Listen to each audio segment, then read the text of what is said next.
یہ کون سے جاہل ریلیجس لوگ ہیں جو کہتے ہیں خدا خود بخود آ گیا؟ خدا تو آیا ہی نہیں ہے. کبھی کوئی ایسا وقت ہی نہیں تھا کہ خدا نہیں تھا. خدا آیا ہی نہیں ہے. خدا تو ہمیشہ سے ہے. تو یہ پہلے تو کنسپٹ کلیئر کریں. خدا آیا نہیں ہے, خدا ہمیشہ سے. ہم اسے میتھمیٹیکلی ثابت کرتے ہیں. دیکھیں, جو یونیورسل ٹروتھ اسٹیبلش ہو چکے ہیں اس کو تو آپ کوئی دوبارہ سے چیلنج نہ کریں. یعنی یہ یونیورسل ٹروتھ ہے کہ 2 + 2 = 4. ٹھیک ہے, اب اسے کوئی 5 یا 3 بنانے کی کوشش کرے تو ظلم پر مبنی کام کر رہا ہے. آپ دوبارہ سے ویل بھی انوینٹ کر لیں تب بھی یہ میتھمیٹیکل ایکویشن تو اپنی جگہ رہے گی. بالکل اس طریقے سے یہ چیز اسٹیبلش ہو چکی ہے کہ کائنات پہلے نہیں تھی تو آئی ہے. آپ کو پتا ہے کچھ عرصہ یہ نظریہ رہا ہے 17ویں اور 18ویں صدی میں کہ یہ اسٹیڈی سٹیٹ کائنات ہے, ہمیشہ سے ایسے ہی چل رہی ہے. لیکن یہ اب نظریہ اپنی موت مر گیا. ہم جس ایرا میں بیٹھے ہیں نا, یہ نظریہ ختم ہو چکا ہے. آج سے نہیں, بگ بینگ کے بعد سے, جب وہ ہبل نے وہ ٹیلیسکوپ کے ذریعے چیز دیکھی تھی 1920s میں.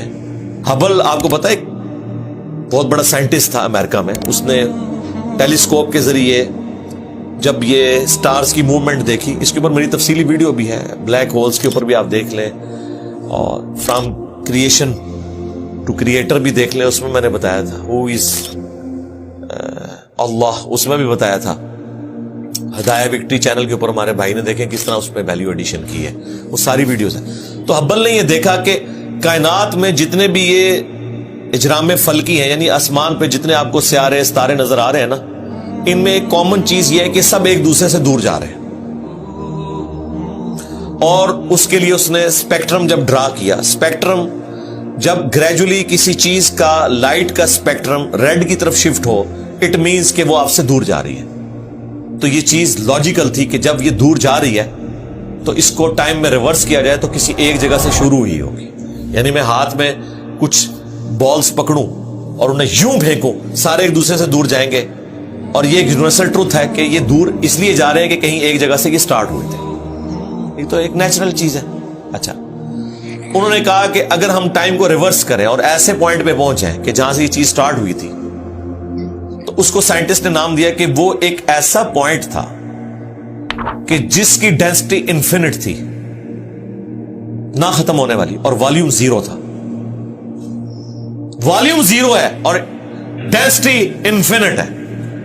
اٹ مینس کریشن ایکس نہیں لو, عدم محض سے وجود, کچھ نہیں تھا تو یہ ہو گیا. اور پھر وہ کہتے ہیں کہ یہ جو بگ بینگ ہوا ہے, اس بگ بینگ کے بعد اگر 1 سیکنڈ کے ٹریلین حصے کے اندر بھی ذرا سی ڈسٹربنس آتی تو یہ کائنات وجود میں نہیں آ سکتی تھی. اور یہ تو صرف وجود میں آنے کی بات ہے.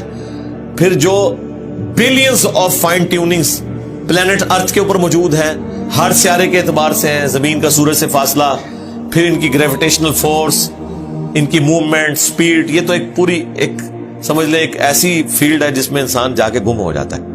ان ساری چیزوں کو کنسیڈر کر کے اسٹیڈی سٹیٹ کائنات کی تھیوری تو ہوگی ختم اور بگ بینگ ہوگی اسٹیبلش. اب یہ تو ثابت ہو گیا کہ کریشن ایکس نہیں لو ہوئی ہے, یعنی انسان یا کائنات یہ پیدا ہوئے ہیں. پرابلم تب تھی آپ کے لیے جب آپ یہ مانتے کہ یہ بھی ہمیشہ سے ہیں, ہمیشہ سے انسان پیدا ہو رہے ہیں اور دوسرا اینڈ کوئی نہیں ہے. یہ تو مسئلہ حل کر دیا آپ کا سائنس نے. ان کا نہیں, کریشن تو ہوئی ہے. اب اس کا کریٹر ہے یا نہیں ہے, اس کے اوپر وہ آ کے بات کرتے ہیں. اب یہ جو فائن ٹیوننگز ہیں, ان کو سمجھنے کے لیے اتنے دماغ کی ضرورت ہے, اتنے برینز کی ضرورت ہے. ڈی این اے کی سٹرکچر کو سمجھنے کے لیے, اس ہارمونی کو سمجھنے کے لیے, بنانے کے لیے نہیں سرکار. اتنے برینز لگ جائیں. آج تک ہم ڈسکوریز ہی کر رہے ہیں. یہ جتنے ہم چیزیں دریافت کرتے ہیں نا, وہ ہم قانون قدرت دریافت کرتے ہیں. یعنی اگر ہم نے یہ چیز ایکسپلور کر لی ہے کہ سورج مشرق سے نکلتا ہے, مغرب میں غروب ہوتا ہے ود رسپیکٹ ٹو زمین, ویسے تو غروب ہوتا ہی نہیں ہے نا, نکلتا ہے. تو یہ ایک فزیکل فینومینا ہے جو ہم نے ڈسکور کیا ہے. اس فینومینا نے سورج کو پیدا نہیں کیا. یہ کریٹر آف سن تو نہیں ہے, یہ اگر آپ کو پتا چل گیا.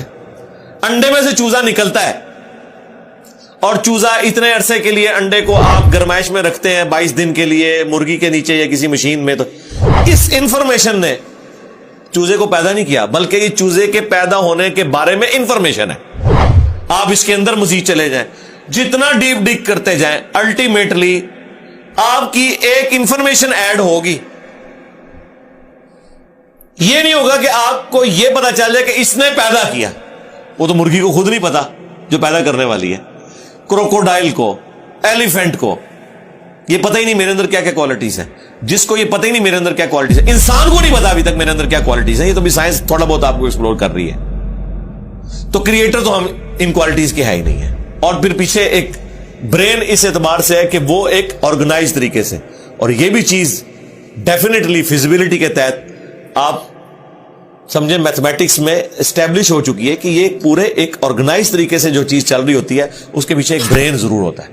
برین کے بغیر یہ کوئی ڈیزائن کر نہیں سکتا. فزکس کا سیکنڈ آف تھرمو ڈائنامکس جو ہے کہ انٹروپی یا تو کانسٹنٹ رہتی ہے یا انکریز کرتی ہے, یعنی ڈس آرڈر. خدا نہ خاصا یہاں پہ دھماکہ ہو جائے تو ہر چیز بکھر جائے گی. اس کے بعد دنیا کا کوئی دھماکہ دوبارہ اس کو اس حالت میں ارینج نہیں کر سکتا. اس کو کہتے ہیں انٹروپی, کہ کہیں پہ بگاڑ آتا ہے تو وہ بڑھتا ہے.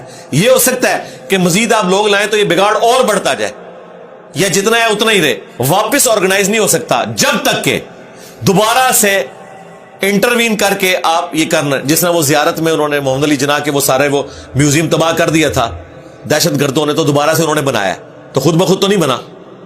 دھماکے کے بعد تو سب کچھ خود بخود پھیل گیا تھا, لیکن دوبارہ اس جگہ پہ لانے کے لیے آپ کو بجٹ لگا ہے, برین لگا ہے, ایفرٹ پٹ کی ہیں, پھر جا کے وہ آرگنائز ہوا ہے.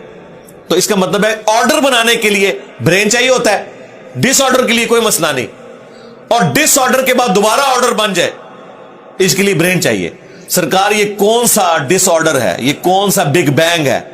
چھوٹا سا دھماکہ آرگنائز نہیں کرتا, چیز کو بگاڑتا ہے.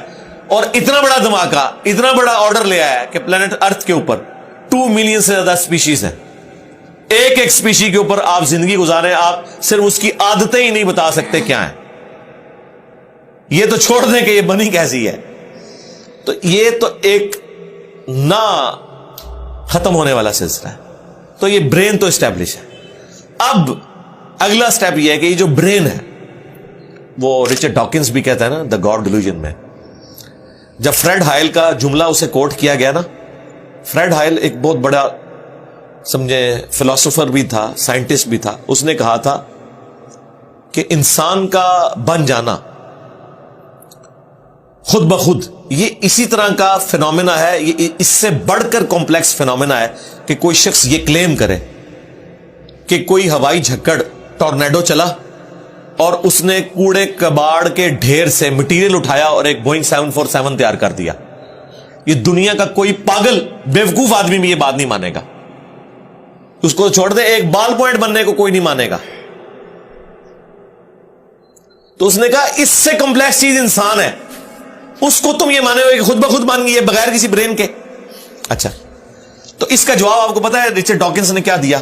اس نے ایک چیپٹر بنایا, اس کی ہیڈنگ رکھی دا الٹیمیٹ بوئنگ 747. اس نے کہا پھر سب سے بڑا بوئنگ 747 تو گاڈ ہے. آپ یہ کہہ رہے ہو کہ انسان اتنا کمپلیکس ہے کہ خود بن نہیں سکتا کسی کے بنائے بغیر, تو جو اس کو بنانے والا ہے وہ تو اس سے زیادہ کمپلیکس ہے, وہ تو الٹیمیٹ بوئنگ 747 ہے. اگر اتنا مشکل انسان ڈی این اے اسٹرکچر والا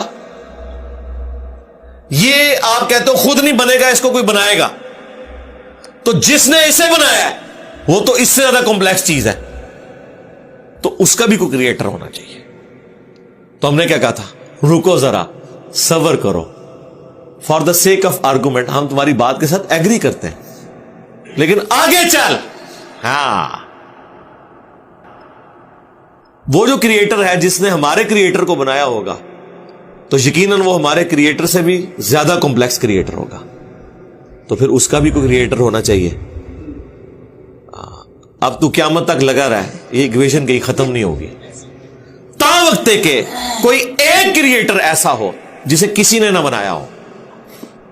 تو وہی تو ہے لم یلد ولم یولد. سورہ اخلاص میں ہی تو ڈیفینیشن ہے, لم یلد ولم یولد. سرکار یہ آپ کو میتھ سمجھا سکتی ہے یہ آپ کو فزکس سمجھا سکتی ہے. یہ کتنی بڑی ڈیفینیشن ہے. ہم نے بچپن میں ایسے ہی یاد کر لیا کہ نہ اس کا کوئی باپ ہے نہ کوئی بیٹا.